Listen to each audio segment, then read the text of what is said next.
باہر سے دیکھ کے کہنے لگا بی بی دعوت کوئی نہیں ہے, چھری لے کے گیا ہے, تیرا بیٹا سیوا کرنے لگا. بی بی نے کہا کیوں؟ کہتا ہے کہ خواب آیا. ماں تھی, کلیجہ تڑپ گیا. تو پھر بی بی جلدی کر, سوچنا, دروازہ کھول, گھر سے نکل, دروازہ کھول, گھر سے نکل, دروازہ کھول, گھر سے نکل. پردے کے پیچھے کھڑی اسماعیل کے ماں نے کہا لا حول ولا قوت الا باللہ العلی العظیم, خدا تجھ پہ لعنت کرے, تو شیطان بول رہا ہے. اس کا بی بی تو نے کیسے پہچانا؟ فرمایا جو نبی کی بیوی کو حق کے مقابلے پہ گھر سے نکالے, کل بھی شیطان تھا, آج بھی.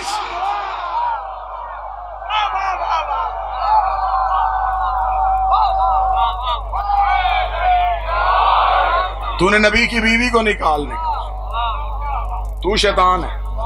اب جب پہلے شیطان کو کنکر ماری جاتی ہے تو صرف شیطان کو نہیں لگتی, ہر اس بندے پہ لعنت ہوتی ہے جس نے جس دور میں جس بھی نبی کی بیوی کو حق کے مقابلے پہ گھر سے نکالا. اب یہ وہاں سے تو لعنت لے کے واپس آ گیا, اب حضرت ابراہیم کے پیچھے پیچھے چل رہا ہے. حضرت ابراہیم نے دیکھا کہ پیچھے کوئی آ رہا ہے. حضرت ابراہیم نے کہا کون ہے؟ کہنے لگا ہمدرد ہوں تیرا. کیوں آ رہا ہے میرے پیچھے؟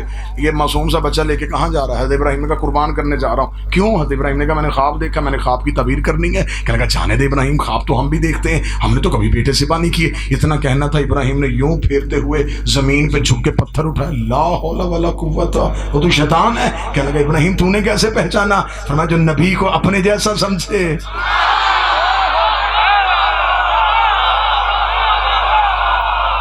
بندہ تو ہوتا ہی نہیں. اب جب دوسرے شیطان کو کنکر ماری جائے تو شیطان کو نہیں لگتی, ہر اس کردار پہ لعنت جس نے جس دور کے نبی کو اپنے جیسا سمجھا. اور بعض بندے اتنے مظلوم ہیں کہ مار بھی خود رہے ہوتے ہیں. کہا گیا بریک مجمع, لگ بھی خود رہا. اب اس نے تیسرا حملہ کیا جناب اسماعیل پہ. جناب ابراہیم قربان گاہ کو صاف کر رہے تو جو اسماعیل کے پاس آ کے بیٹھ گیا. حضرت اسماعیل کا دامن ہلایا. حضرت اسماعیل نے دیکھا ہاں کون ہے تو؟ کہنے لگا اسماعیل پاپا ذبح کرنے لگا ہے, بچ جا, زندگی بچا, ماں دروازے پہ انتظار کر رہی ہے, جلدی چلا جا. اسماعیل نے کہا باپ کیا سوچے گا؟ کہنے لگا چھوڑ باپ کو, بوڑھا ہو گیا ہے, بڑھاپے میں ذہن کام نہیں کرتا. اتنا کہنا تھا بچپن کے نبی کو جوانی والا جلانا ہے. لا حول ولا قوت. تو نے کیسے پہچانا؟ میں جب نبیوں کے دماغ میں شک کرے, انسان نہیں ہوتے, شیطان. تو نے نبی کے دماغ میں, تو انسان نہیں, تو شیطان. اب خدا نے کہا قیامت تک کے لیے اس تینوں کرداروں پہ لعنت کرو. حضرت ابراہیم نے قربانی والی جگہ کو صاف کیا, اسماعیل کو لٹایا, آنکھوں میں پٹی باندھی, پاؤں میں رسی باندھی, جیب سے چھری نکالی, بیٹے کے سر پہ شفقت کا ہاتھ پھیرا, گردن پہ چھری رکھ کے چہرے کو پھیرا, تیز چھری چلائی, گرم لہو ہاتھ میں آ کے پڑا, جلدی سے پٹی کھولی, دیکھا تو دمبا تڑپ رہا. اسماعیل پاس کھڑا, وہ آسمان گیا, میرے اللہ قربانی قبول کیوں نہیں کی؟ میں اٹھ جا, خلیل ہے, عاشق نہیں.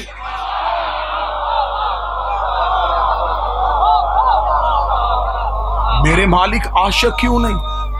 فرمایا پٹی کیوں باندھی؟